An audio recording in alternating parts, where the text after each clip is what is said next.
ever feel rushed or unproductive or like the entire day has just somehow gotten away from you? Today I'm sharing 15 smart habits of minimalist women that you can try today. Now, I am not a minimalist, but there are so many good things in minimalism. So first of all, minimalism isn't only about physical things. Yes, that's a big part of it, but digital things also cause a lot of clutter in your life. So one of the habits of minimalism when it comes to digital clutter is to get into the habit of clearing texts and emails regularly, daily if you can. I actually have my phone set so that every 30 days, text messages will erase. It hasn't been a problem. I haven't been unable to find something that I've needed, and it just keeps my phone a lot clearer. I also go through my apps. I delete everything that I'm no longer using or that's just cluttering up my phone. And then of course, I like to clean up my contact lists. And a really good tip is just unsubscribe yourself from all of those store emails. You know, the ones that you sign up for when you want like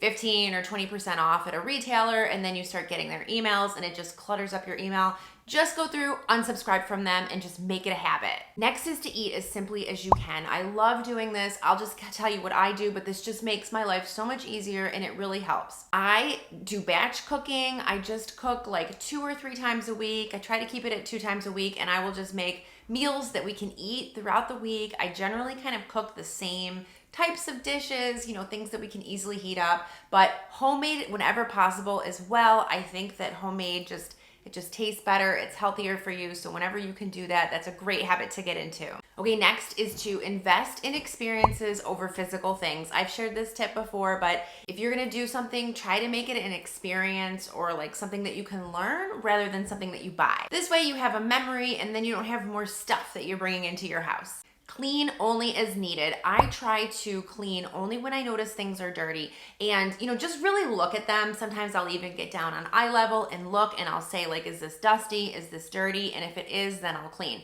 I do have routines that I try to stick to, and I think that those routines have just become such a habit for me that it's a lot easier now and I don't have to worry about it. I don't even have to think about it, but give yourself some leeway. You know, just because you've got that routine doesn't mean you need to do it every day. It's just a simple guideline, and really just try to clean when things are dirty and when you notice that they need to be cleaned. Another minimalist habit is to minimize driving. This is something that I do every day, whether it's minimizing driving by like trying to walk or bike or take public transportation. That's one way you could do it. The other way you could do it is if you've got to go somewhere and you need your car, just try to batch things together. So if you need to go grocery shopping and then you need to go somewhere else and then you also need to go somewhere else, just do it all at one time so that you're just minimizing your driving and you're not driving 3 separate times, you're just getting it done at once. Another smart habit of minimalists is that they have morning and evening routines. I can't tell you how helpful it is to have a routine. I think that your morning routine should be one that sets you up for a productive day, and then your evening routine should be one that sets you up for like winding down and having a good sleep. Whatever your routine is, figure out a good one that works for you and try to stick to it each morning and each evening. Disconnect from work on the weekends. This is such a critical tip. We all need downtime. And so most weekends, I try not to do any work. I really, starting on Friday evening, all the way through to Monday morning, I try not to do any work because I want to have that downtime. I want to decompress so that I'm fresh and ready for Monday. Honestly, the only work I do over the weekends is on my YouTube channel or like housework, things like that. But I don't do any work. Make your weekend time sacred. Another minimalist habit is minimizing TV. So what I would say is try to give TV up for a week. If it works out, just keep going and see how it goes. I've done this. I haven't watched TV in so long. My daughter sometimes wants to see a show, or maybe we'll go to the movies, but generally I'm not sitting around watching TV anymore. I just gave it up one day and now it's just become such a habit and I don't even miss it. I can't talk about minimalism without giving this tip. You've definitely heard it before, but it is more does not equal better. The more you buy, it has been proven, and they know that the more you buy, the less happier you are, the more stressed you are. Buy less, I promise. When you figure this out, you will become so much happier. And you can also apply this to do less as well. Of course, we all need to buy things from time to time. So my advice here is to go for quality when you can. And just because it's quality, it doesn't always mean that it's more expensive. Yes, sometimes it does, but if you can afford it and go for the quality thing, whatever you're buying will generally last longer. Another minimalist habit is to keep your bed simple. I have talked about this before. I think my bed probably looks boring. However, I do make it every day because it's just very simple. I don't have lots of pillows or throw blankets. I have just like a couple things. I can make my bed in probably like 30 seconds. And so that's another minimalist thing to get into.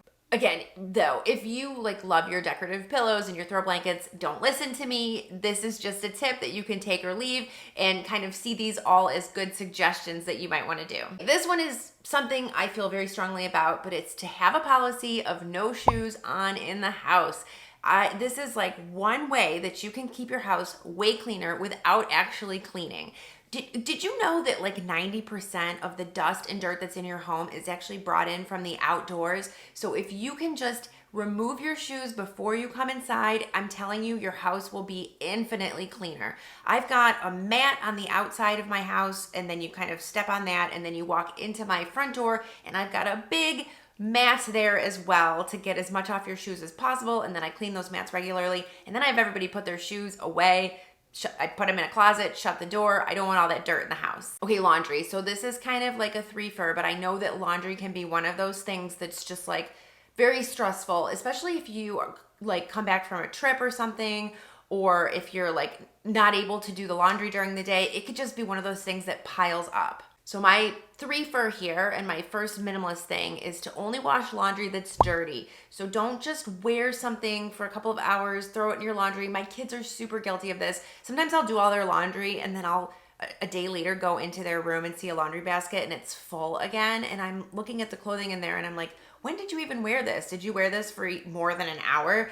And I just end up putting it all back, because if I didn't, I would be doing laundry every second of my life. The other thing I like to do is have specific days that I do laundry. So for us, there's 5 people in the house and I do laundry twice a week. So I just do it on Wednesdays and Saturdays. That seems to work for everybody. And then I just know these are the days that the wash will be done. These are the days that you'll have clean clothes, and it never gets too overwhelming. I know a lot of people suggest to do laundry every day, like a small load every day. I don't think I could do that. If that works for you, maybe try that. But I just think that it might be too much for me. I don't know. And then just simplify your products. I use one kind of detergent and that is all I have. I don't have lots of choices. I don't have lots of like scent beads and other things. I just want to keep it simple. Okay, we're getting there. Next is about resetting your kitchen before you go to bed. I like to take like 5 minutes before I go to bed and just reset the kitchen. You can do this for however makes sense for you. What I like to do is I like to make sure all of the dishes are out of the sink. I put those away. Sometimes I'll clean the sink if it's dirty, and then I wipe down the counters. And that takes literally less than 5 minutes, and the kitchen just looks so much better. And then when I come down in the morning, I have a nice clean kitchen. Okay, so this last one, I just want to say I have spent so many years just looking at interior design magazines and other people's homes and just wanting to change different things about my house. For this tip, this is what I want to say. Who cares if your home is not Pinterest ready, if you don't have like the latest design trends, the hottest sofa and paint colors? Honestly, that is not what makes your home happy. That's not what makes a home a home. What makes it a home is that you live there and your family's there and you're happy there and you want to be happy there.